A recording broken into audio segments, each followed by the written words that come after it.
right. Zviri sei matraders. Pavideo ranhasi ndoda kuexplain a reason why tatora entry redu up handitika right.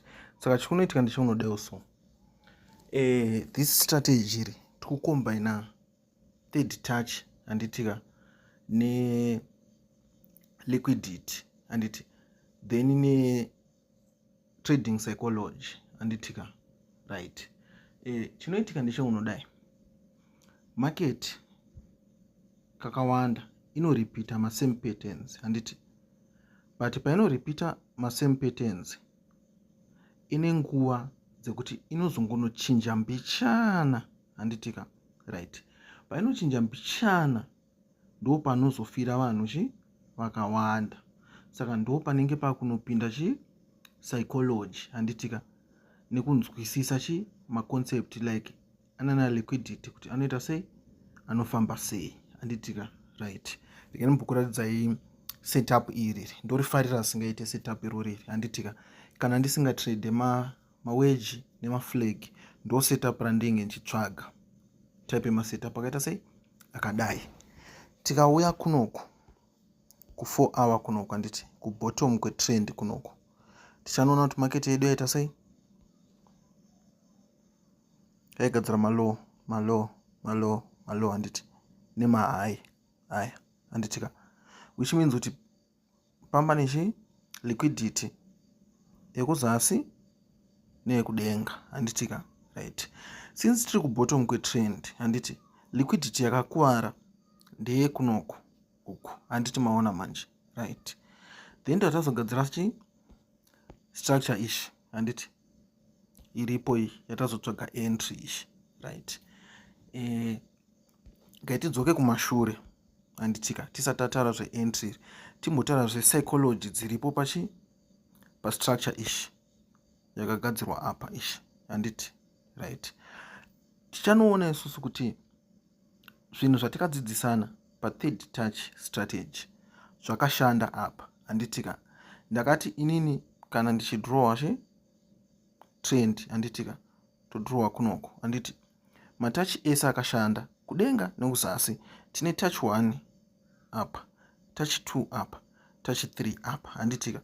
Kunoku tine first touch handiti, second touch handiti, third touch handitika right. Vanhu vadya apa handiti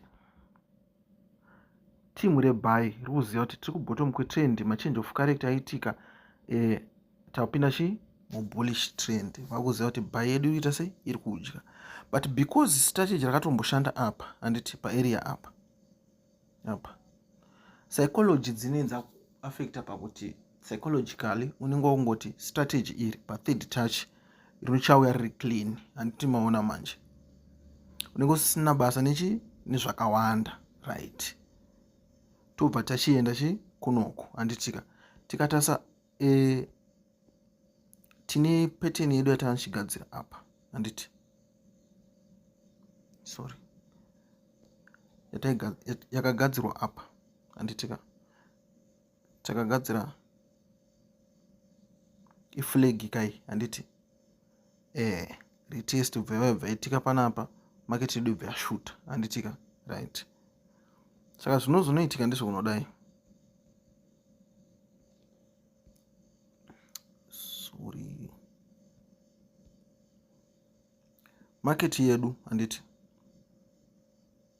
yakarwa retest yekutanga handitika apa pane retest ishi irimo yemukati handiti right. Then payakazodzoka tikadrowa matrend lines edu zvakanaka handiti inoita kunge yakarwa retest apa handitika, but yange iri yefake kuti vanhu vapinde mapositions mastop loss avo ese akazara ndo vakarwa nemove iri handiti. But inini manje mudrovero ndandakaita matrends angu nandakadai rega nditotora ari matrend lines chaiwo handitika.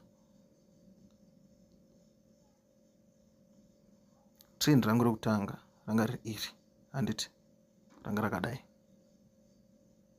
iri, then kuzasi ndandine trend line rangu ranga rakaita sei, ranga rakadai handiti maona manje iri. Saka tichanoona isusu kuti move ratatiri kudzokera mastops iri handiti rabva rava first touch, second touch handiti pa3rd touch apa handitika tikatarisa timu rese rinotrader structure iri handiti vakawanda mastop loss avo emabuy anenge akaresta chi paarea apa ende mukada unotarisa ndowarwa nechi nethat move handitika right.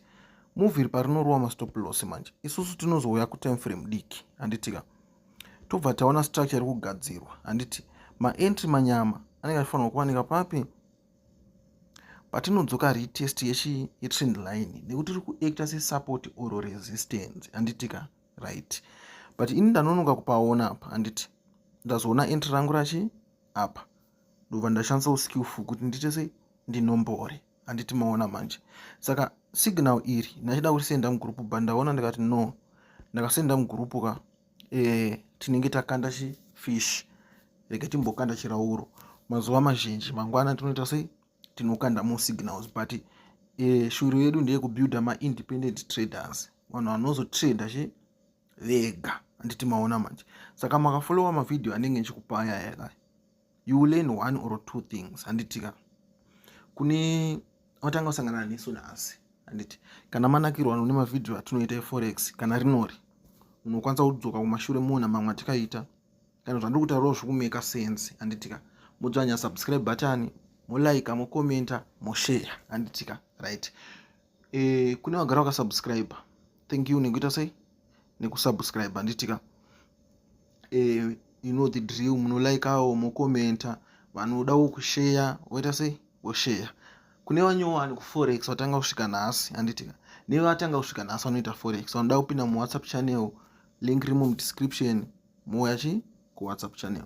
Ngatisangane panext video.